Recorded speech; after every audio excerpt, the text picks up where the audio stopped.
Alors, bienvenue, Madame la mairesse, bienvenue aux travaux du comité consultatif sur la réalité policière. Merci de prendre le temps de venir nous parler de votre mémoire et merci d'avoir soumis le mémoire également. Bienvenue, Monsieur Chalifou, également. Je m'appelle Bernard Sévigny, je coordonne les travaux du comité et pour l'occasion, je vais présider la séance. Alors, je vous présente immédiatement les quatre autres membres du comité consultatif, Madame Nicole Gibault, voilà, et Madame Marlene Jennings, Monsieur Louis Côté. Bonjour. Et Monsieur Alexandre Matte. Bonjour. Alors, voilà, nous avons reçu le mémoire que vous nous aviez déposé. À mon avis, une excellente réflexion qui se cache derrière et j'ai hâte d'en discuter avec vous. Évidemment, les membres en ont pris connaissance, je pense, attentivement. Pour reprendre un peu les consignes, une présentation de 10 minutes et lorsqu'il va rester une minute environ, je vais vous demander de conclure et par la suite, on engagera des échanges pendant une vingtaine de minutes là, sous forme de questions-réponses. Si vous voulez vous manifester simplement, M. Chalifou ou Mme Michaud, il y a la main, là, on peut lever la main à partir de la fonctionnalité. L'enregistrement va être de la journée d'ailleurs, va être mis en ligne demain sur le site Internet du MSP, mais votre mémoire est déjà en ligne sur le même site Internet du ministère de la Sécurité publique. Alors, si tout ça vous convient, je vais vous laisser d'abord peut-être un instant pour vous présenter et présenter votre directeur général et on procédera au branchement du partage de l'écran par la suite et on enclenchera le 10 minutes à partir de ce moment-là. Alors, je vous laisse la parole, Madame la mairesse. D'abord, merci de prendre le temps de nous écouter parce que, comme vous le savez, le dossier de la police à Mercier, je pense qu'on a fait les manchettes assez souvent dans l'année 2016-2017 pour savoir à quel point ça a été important pour nous, cette transition-là et cette prise de décision. Donc, mon nom, c'est Lise Michaud, je suis mairesse depuis le mois de novembre 2013 et je suis en compagnie de M. Chalifou. Je vous laisse vous présenter. Bonjour, René Chalifou, directeur général depuis mars 2014 à la Ville de Mercier. Bon, mais ça marche. Mais merci beaucoup et bienvenue encore. Alors, je vous laisse parler, Madame la mairesse, et là-dessus, on parle des comptes. Vous avez une dizaine de minutes pour nous faire la présentation. Parfait. Malheureusement, je ne vois pas mon document. Ah, ici, probablement. Parfait. Excellent. Voilà. Ouais, si vous voulez mettre en mode, voilà. Alors, c'est à vous. Donc, premièrement, je vais me permettre de vous parler un petit peu du territoire de la ville de Mercier parce que ça fait partie, c'est important comme élément dans la prise de décision qu'on a eu à faire. Donc, 90% du territoire de la ville de Mercier est constitué de territoire agricole protégé. Donc, des 46 km², on en a 90 qui est en territoire agricole. Le 10% restant, c'est 9% qui est en vocation résidentielle et un petit maigre 1% en territoire à vocation commerciale. Nous avons une population de 14 337 au 1er janvier 2020 et les revenus de la ville 2019 et 2020, là, c'est similaire à environ 20 millions. Et c'est important de retenir que les revenus de taxation, 78%, c'est-à-dire proviennent du secteur résidentiel. Pour revenir au dossier de la police, eh bien, de 1964 à 2003, la ville de Mercier avait son propre corps de police municipale. Vers les années 2000, comme tout le monde le sait, il y a eu une modification à la loi, il y a eu la création de la CMM, l'inclusion du territoire de Mercier dans la CMM, qui venait avec l'obligation d'avoir un service policier de niveau 2. Donc, de 2000, c'est-à-dire à 2003, le conseil de ville de Mercier de l'époque avait regardé toutes les options qui s'offraient à eux et, entre autres, il y avait une entente, une proposition de la ville de Châteauguay d'être desservie par le service de police de Châteauguay pour le territoire de la ville de Mercier. C'était une entente proposée de 10 ans. Le conseil de ville de l'époque a pris la décision parce que c'était plus avantageux financièrement à ce moment-là de prendre cette option. Donc, pour une année, en 2003, ça représentait un coût de 1 200 000 $. À la fin de l'entente de 10 ans, donc en 2013, le coût était de 1 750 000 $. Lorsque j'ai été élue en novembre 2013, Dès janvier 2014, la mairesse de Châteauguay de l'époque nous avait convoqués pour nous jaser un dossier de la police, effectivement, parce que l'entente était échue. Et d'entrée de jeu, elle nous disait qu'on n'avait pas d'autre option que d'accepter la proposition de Châteauguay. Et au fil des mois, ben, est sorti le coût qui passait à environ 4 millions annuellement pour le service de police, pour être desservi par le service de police de la ville de Châteauguay. Vous comprendrez que ça a été un choc énorme concernant l'augmentation des coûts et c'est ce qui a fait qu'en mars 2014, nous avons embauché un nouveau directeur général qui est M. Chalifou, qui est avec nous aujourd'hui. Et un des premiers mandats qu'on lui a confiés a été d'observer toutes les possibilités qui s'offraient aux citoyens de Mercier pour avoir une couverture policière. Donc, d'ores et déjà, je vais laisser la parole à M. Chalifou pour qu'il puisse vous faire un peu état de situation des démarches qu'on a fait à partir de ce moment-là. M. Chalifou. Merci, Mme Michaud. Bonjour à vous tous. En fait, effectivement, en mars 2014, à mon arrivée, un des mandats principaux qui faisait obstacle dans l'organisation était l'impasse qu'il y avait relativement au renouvellement de la desserte policière. Dès lors, on a suggéré d'embaucher un expert externe qui était M. Serge Barbeau, ancien directeur général de la Sûreté du Québec, pour nous accompagner. Et rapidement, nous en sommes arrivés à évaluer 4 options différentes, qui étaient c'est-à-dire le maintien de la desserte avec Châteauguay, voir s'il y avait des possibilités d'aménagement dans l'entente, la desserte par la Sûreté du Québec, la desserte par la Régie de police au Sillon, qui couvre le secteur Est de la Mercier, dont la ville de Mercier fait partie, et la création d'un nouveau service de police. Ultimement, après l'ensemble des démarches qui ont été faites, l'analyse avec les différents intervenants, on a travaillé de très près avec le ministère de la Sécurité publique aussi à l'époque. La recommandation que nous avons fait au Conseil, c'est de demander la création d'un service de police municipal à Mercier, de retrouver la totalité de notre autonomie à cet égard-là. Donc, le message a été entendu. Le 13 septembre 2016, le ministre Coiteux, alors ministre de la Sécurité publique, a donné l'approbation ministérielle du règlement relatif à la création du service de police de la ville de Mercier, malgré une forte opposition qu'il y avait du milieu policier, là, la Fédération des policiers municipaux à l'époque, la Fraternité des policiers de Châteauguay, évidemment les opposants politiques, mais il y avait une très forte opposition du milieu policier à la création d'un service de la taille du nôtre. Finalement, le 17 juillet 2017, s'est mis en place le service de police de la ville de Mercier, qui opère depuis tout ce temps-là d'ailleurs. Je vais vous amener aux recommandations que vous retrouvez dans le mémoire qu'on vous a déposé il y a plusieurs mois déjà. Là. Essentiellement, il y a évidemment le premier, puis c'est probablement l'assise de tout ça, c'est le respect de l'autonomie municipale et du désir des municipalités d'offrir un service de proximité. On voit qu'il y a beaucoup de demandes hein, de grossir des organisations policières, de les éloigner dans le fond du terrain. Pour nous, c'est un élément extrêmement fondamental de maintenir la question d'autonomie et de service de proximité. La deuxième recommandation a lien avec le travail en partenariat avec les élus municipaux et les directions générales, qui évidemment, vous le savez très bien, de par la loi des cités et villes, ont une responsabilité de gestion d'administration de l'ensemble des services municipaux, incluant le service de police, exception faite de la notion des enquêtes policières, effectivement.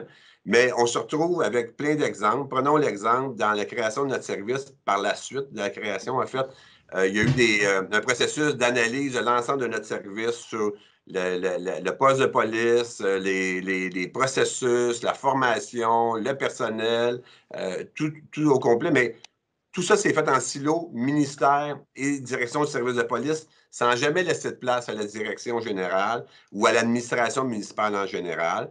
De même que pour le plan d'organisation policière qu'on nous a demandé de revoir, on a demandé d'intervenir dans l'élaboration de ce plan-là. Ça s'est toujours fait en silo, uniquement avec les représentants du ministère de la Sécurité publique, alors que dans le fond, le Conseil doit approuver ce plan d'organisation policière-là. Ça fait que c'est assez particulier que c'est comme si on fait travailler le service de police en silo de toute l'organisation municipale, alors qu'il y a un intérêt à partager, bien évidemment. On le voit dans le cadre de la COVID actuelle, où il y a des réunions régulières du ministère avec le service de police. Jamais, d'aucune façon, on est impliqué, alors qu'on a un rôle fondamental comme organisation municipale à jouer sur le terrain avec la situation actuelle. Par rapport au niveau de service, je vous amènerai à la recommandation, à la première recommandation qui, par souci d'équité, en fait, c'est d'offrir la même aide financière aux municipalités qui disposent de services de police municipale de niveau 1 que celles qui sont desservies par la SQ. On sait que les villes desservies par la SQ ont le droit à une subvention équivalente à peu près à 50% des coûts, alors que nous, comme ville, municipalité, ben, non pas seulement nous, on n'a pas le droit à la SQ, mais en plus, on doit assumer la totalité des coûts. La deuxième recommandation, ben, c'est d'éliminer l'obligation pour les municipalités de moins de 100 000 habitants se trouvant dans les communautés métropolitaines, comme la ville de Mercier dans celle de Montréal, d'offrir des services de police de niveau 2. Évidemment, il y a des villes de 80 000, 90 000 qui offrent des services de niveau 1. Mercier, 14 500 de population. On doit offrir un niveau de service 2, de niveau 2 parce qu'on fait partie d'une communauté métropolitaine. La troisième, c'est de permettre l'accès aux services policiers spécialisés de la SQ, les niveaux 2 à 6, sans frais. Nous, par exemple, on a un spécialiste de l'identité judiciaire à Mercier. Vous comprenez que son rôle, depuis 3 ans et demi, est à peu près nul. Il ne peut pas se développer, il n'y en a pas de cas. Alors que si on avait une escouade spécialisée à la Sûreté du Québec, on pourrait avoir accès à cette information-là. Et la dernière recommandation que vous retrouvez essentiellement importante dans le rapport, c'est d'établir des processus de reconnaissance des acquis de l'expertise et des compétences des policiers déjà à l'embauche de nos services de police.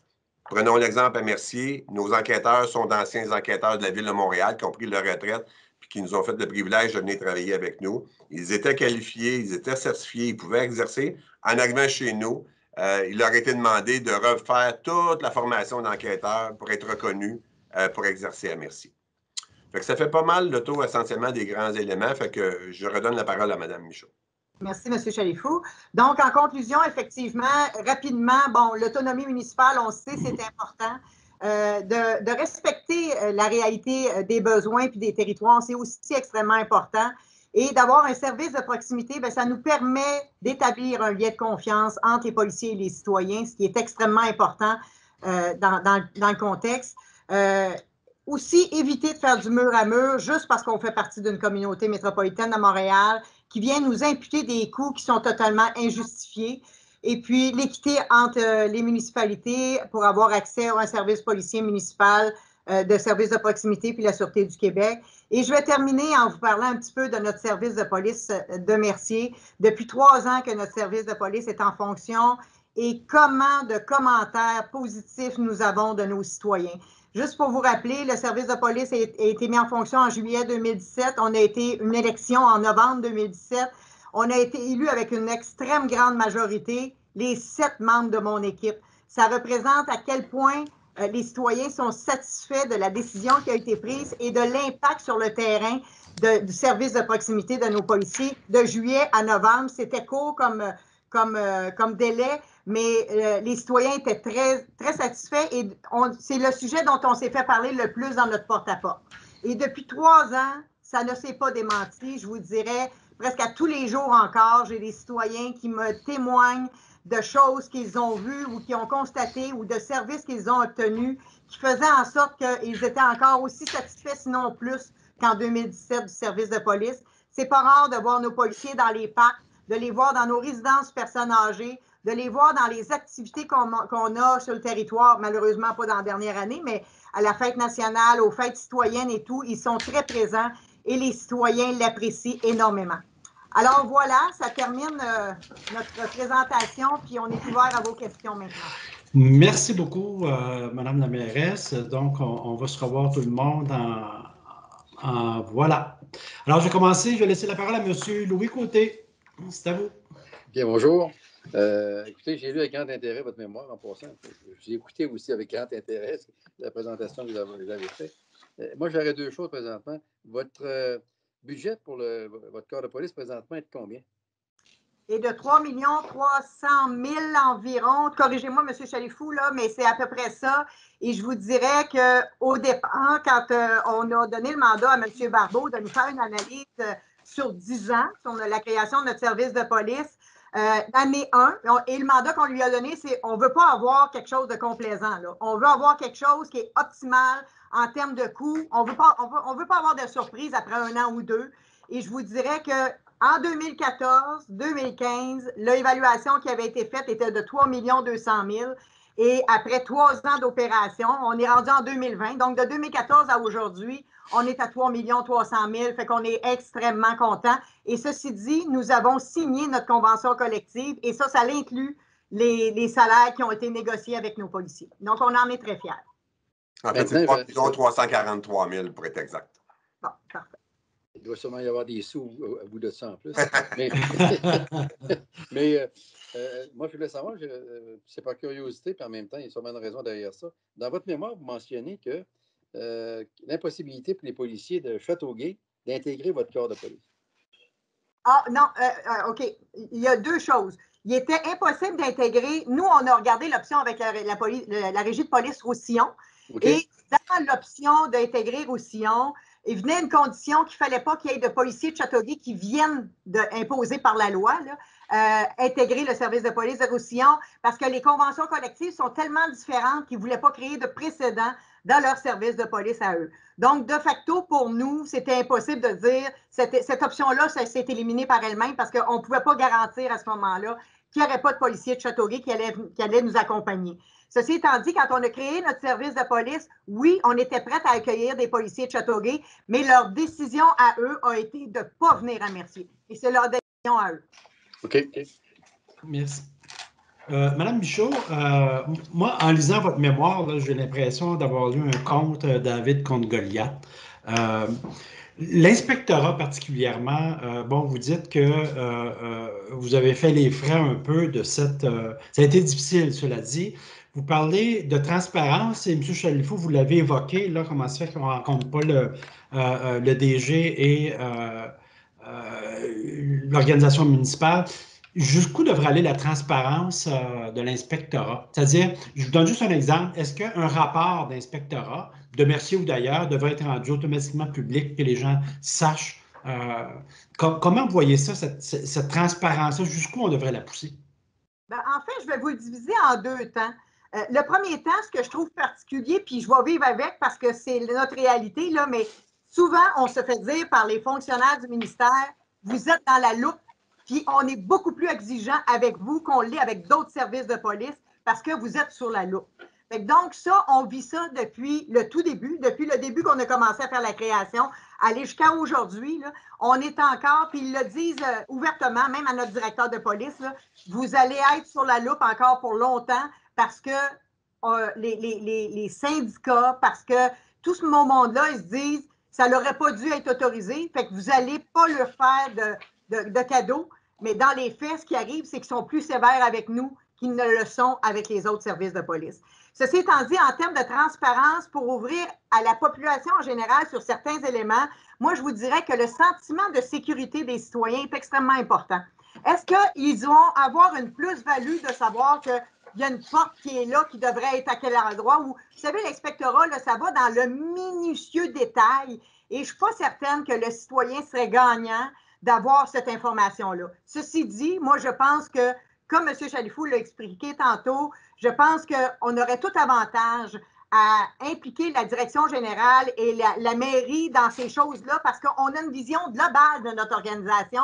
C'est pas vrai que quand on traite ça en silo, qu'on rend justice à nos citoyens. Peut-être que M. Chalifou, vous avez des choses à rajouter, là, mais ça, c'est mon volet à moi. Non, mais ça va dans le sens de ce que vous venez d'expliquer, Mme Michaud. Il n'y a aucun intérêt pour une organisation municipale à avoir une de ses unités qui travaille en silo complètement en parallèle, ce qui donne aussi l'impression à cette organisation-là, cette direction-là, qu'ils ne font pas partie de la ville. Fait que déjà, moi, je pense qu'il y a un enjeu d'essayer d'amener les policiers à faire partie de l'organisation municipale comme tous les employés. Ils ont évidemment un rôle particulier puis distinct. Là. Quand on parle des enquêtes policières, de tout ça, il n'y a jamais aucune forme d'ingérence ni de la part de l'administration, ni de la part des élus. Mais dans tout le reste, là, je pense qu'il faut ramener ces gens-là à l'intérieur d'une organisation parce qu'une organisation municipale, ça travaille en synergie si on veut arriver à livrer des résultats. Puis on le voit très bien avec la crise de la pandémie qu'on vit actuellement. Merci. Madame Jennings, c'est à vous. Merci.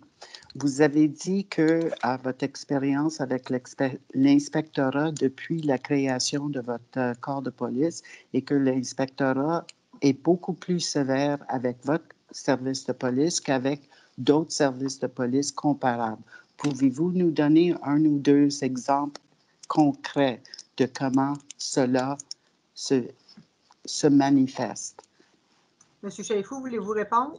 En fait, dans certains types d'équipements, que nous, on n'avait pas encore. Quoique, honnêtement, je pense que dans tous les équipements, on est rendu conforme au niveau 2. Là. Mais à certains moments, il y a des équipements qu'on n'avait pas reçus encore et qui insistaient beaucoup, alors qu'on savait que dans des services tout près de nous, ils n'avaient pas cet équipement-là et qu'ils étaient au courant qu'ils ne l'avaient pas, mais ils ne l'exigeaient pas. Ils l'exigeaient pour nous.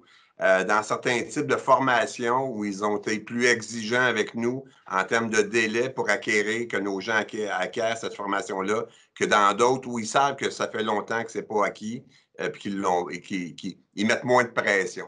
Mais clairement, je pense que c'est ça. On sert un peu d'exemple, comme Mme Michaud l'expliquait si bien tantôt. Là. Merci. Donc, Monsieur Matt. Oui, allez-y, Mme Jennings. Allez-y, Mme Jennings, une complémentaire. Je m'excuse, oui, mais là, c'est un complémentaire dans un autre domaine, parce qu'on entend beaucoup des municipalités qui sont dotées de leur propre service de police municipale et qui parlent de l'inéquité au niveau de le cadre financier. Que leurs citoyens sont taxés en double parce qu'ils payent une portion pour la Sûreté du Québec, mais ils payent 100%. Alors, j'aimerais vous entendre, parce que vous avez glissé un mot là-dessus, un peu plus sur quelle est votre proposition là-dessus.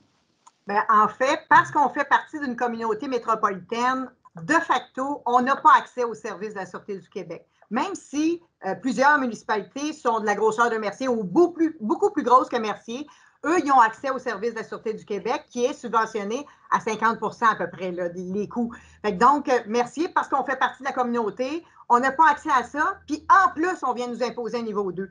Fait qu'on est doublement pénalisé juste parce qu'on fait partie. Puis quand je vous disais tantôt, il faut éviter de faire du mur à mur, bien, c'est un peu ça que je veux dire, là. Pas parce qu'on fait partie de la communauté métropolitaine de Montréal que de facto, on a un taux de criminalité beaucoup plus élevé. C'est totalement faux. Merci. Monsieur Matt, c'est à vous. Oui, je vais vous revenir avec ce que j'ai retrouvé dans votre mémoire. Ce que vous laissez entendre, c'est que vos besoins iraient sur du service de policier supplétif à la carte. Est-ce que je me trompe et vous souhaitez être de niveau 1, mais pour des besoins supérieurs à la carte là, selon les événements qui pourraient se produire dans votre municipalité, c'est bien ça? Oui, tout à fait. Okay. En fait, ça pourrait, on évolue dans le temps. Là. Je fais aussi partie de la commission sécurité publique avec l'UMQ. Et bon, ils ont amené aussi le volet qu'on pourrait changer les niveaux de police, là, changer les niveaux de police, venir améliorer ça, puis faire en sorte que ce qui coûte cher dans le niveau 2 devienne dans le niveau 3. Ça pourrait aussi être une option, là, mais il faut enlever cette charge-là sur les municipalités. OK. Est-ce que, compte tenu de l'équité qu'il doit y avoir avec les autres niveaux 1 ou niveau 2, à l'endroit où vous pourriez vous retrouver, est-ce qu'il pourrait y avoir une possibilité de facturation pour les services que vous n'êtes pas en mesure d'offrir?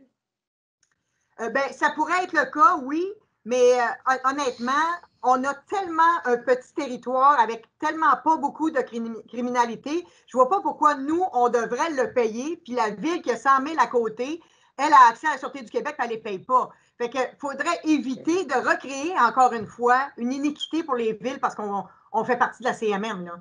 Fait que de venir nous imposer à nous de payer pour le niveau 2, ça serait l'équivalent de venir encore une fois nous imposer des coûts que d'autres villes n'ont pas. OK. Ça va, M. Matt? Oui, ça va. Moi, j'ai une question sur...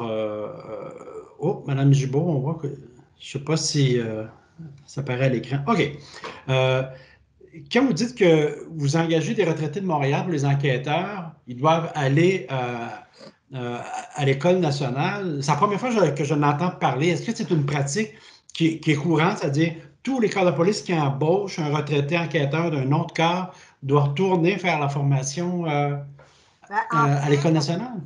C'est que le service de police de Montréal, puis vous me corrigerez, M. Chalifou, là, mais le service de police de Montréal font leur propre formation. Ils ne vont pas à l'École nationale. Sauf que quand ils sont corrects sur le territoire de la Ville de Montréal, mais quand ils deviennent pour un autre service de police, on a l'obligation de les envoyer à l'École nationale. OK. Et là, ça crée une disparité par rapport à... Tout à fait, parce que c'est des policiers qui ont une super de belle formation et d'expérience, mais parce qu'ils ne sont plus sur l'île de Montréal, il faut qu'on les retourne former. Fait que ça a un coût énorme sur nous, financier, mais aussi opérationnel, parce que pendant qu'on les envoie former, ils ne sont pas sur le territoire. Ouais, OK. Monsieur Matt, encore vous? Oui, bien, peut-être un complément là-dessus, c'est à cause de l'obligation des policiers d'être formés à l'École nationale de police à un diplôme d'enquêteur.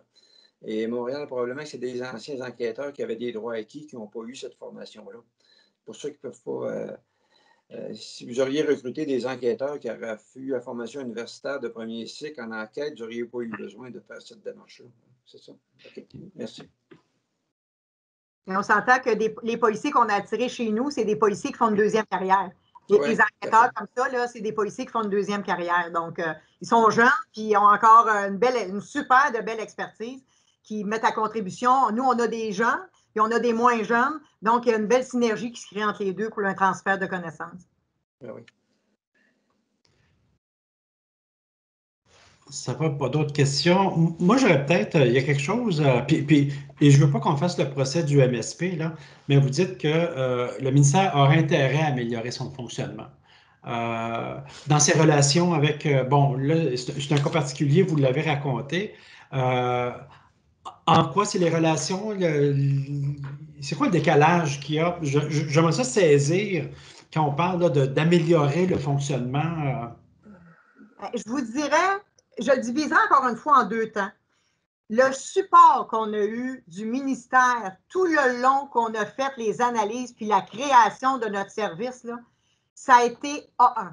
Parce qu'il n'y avait pas, il ne savait pas, il nous disait, on est en train d'ouvrir le chemin. Ça fait quelque chose comme 40 ans qu'il n'y a pas eu de service de police municipale qui a été créé à partir de zéro, comme vous le faites. Fait que, ils nous ont accompagnés là-dedans, puis on s'est entraidé un peu là, sur la façon de créer ça. Fait que ça a été vraiment ça coche. Un coup que le service a été créé, puis je vous dirais au début, quand on est arrivé au ministère les premières fois à Québec, là, c'est les gens nous regardaient et nous disaient « Mon Dieu, vous êtes bien sympathique, mais vous savez que ça n'arrivera pas. Hein? » Puis moi, je leur disais « Bien, vous savez, on va faire l'exercice, puis en bout de piste, on verra ce qui va nous arriver. Mais vous ne pouvez pas nous empêcher de faire l'exercice. » Fait qu'au fur et à mesure qu'on a avancé, bien, ils ont réalisé qu'effectivement, c'était possible, puis qu'effectivement, le contexte de Mercier faisait en sorte que c'était probablement la bonne décision, puis qu'à un tel point que le ministre nous l'a approuvé. Aller jusque-là, là, je vous dirais, on a eu une super de belle collaboration. C'est le après où là, puis là, je ne veux pas créer, tu sais, puis je ne veux pas frapper sur personne, là, mais je pense qu'à partir du moment où ça a été créé, on a des policiers qui sont maintenant à notre dossier, puis ils ont comme, peut-être que le mot vendetta est un peu fort, là, mais ils se disent, vous avez voulu l'avoir, bien, vous allez payer pour aujourd'hui, puis on va vous le faire payer. Fait qu'on a eu beaucoup, beaucoup, beaucoup d'opposition par la fédération, par la fraternité, puis on sait que le président de Châteauguay est rendu le président de la fédération, fait que il y a comme une vengeance qui était là, puis j'ai l'impression que ça se transige dans les gens qui viennent du ministère pour nous faire des inspectorats et tout. Je pense que c'est ça, mais je ne peux pas vous l'affirmer. Là. Mais ceci dit, nous, on ne demande pas mieux que de travailler avec eux, mais il ne faut pas qu'ils nous imposent un silo avec ce service-là parce que nous, on n'en veut pas de silo à nulle part dans notre organisation. Puis là, avec la façon de faire, j'ai l'impression qu'ils viennent essayer de nous le mettre dans la gorge que ça, c'est un silo et qu'on ne réussira pas à modifier ça. Je pense que M. Chalifou avait quelque chose. Oui, M. Chalifou, allez-y. En fait, pour compléter un peu sur ce que Mme Michaud dit, je pense pas que ça soit tellement une question d'individu. Je pense que c'est plus structurel. Ouais. Hein, c'est une question de mentalité plus que d'autres choses. Où de par leur particularité, puis c'est vrai que c'est particulier, c'est un service de police là, où ils doivent beaucoup exercer des rôles contraignants, puis au-delà d'un certain nombre de règles municipales. Ça fait en sorte qu'on leur donne un genre de statut particulier, puis on les fait travailler en silo. Fait que je pense pas que ça soit une question tellement des individus, parce que Mme Chaud l'a dit, tout le premier processus, ça a été vraiment exceptionnel, la collaboration qu'on a eue. Puis je reviens même sur la fédération. À l'époque, c'était extrêmement difficile avec la fraternité à Châteauguay et la fédération, mais on vient de négocier une convention collective. On a fait, évidemment, chacun notre bout à faire là-dedans, mais on a quand même eu une bonne relation, puis on n'a pas de problème de relation de travail là, particulier, puis on est une organisation qui gère les deniers serrés, mais ça va bien de ce côté-là. Je pense que c'est plus structurel, la problématique. Okay. Merci. Monsieur Matt. Votre directeur de police vous a peut-être informé, la position de l'Association des directeurs de police, c'est que les niveaux 1 et 2 devraient est aboli pour se concentrer sur des niveaux 3, donc des regroupements de services de police, fusion des services de police. Quelle serait votre position là-dessus? Bien, moi, je vous dirais, comme on a dit tantôt, des grosses structures, on n'est pas très, très hot à ça. Ça, c'est le premier élément. Mais le deuxième élément, c'est que nous, on veut régler une question d'équité financière. Et si on dit on conserve nos services municipaux, mais pour les autres niveaux, bien, on demeure responsable de ce service-là, puis on demeure responsable du financement de ce service-là.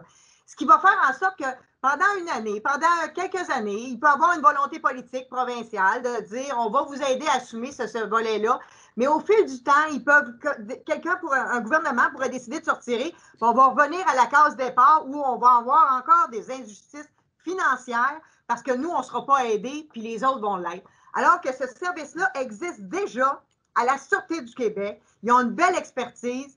Puis, il y a déjà une façon équitable pour toutes les municipalités de financer ce service-là. Pourquoi se créer une autre obligation? Moi, je pense qu'on doit garder ça simple.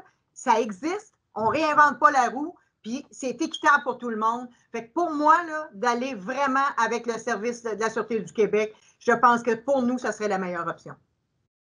Merci. Ça complète. Est-ce qu'il y a d'autres questions de la part des membres?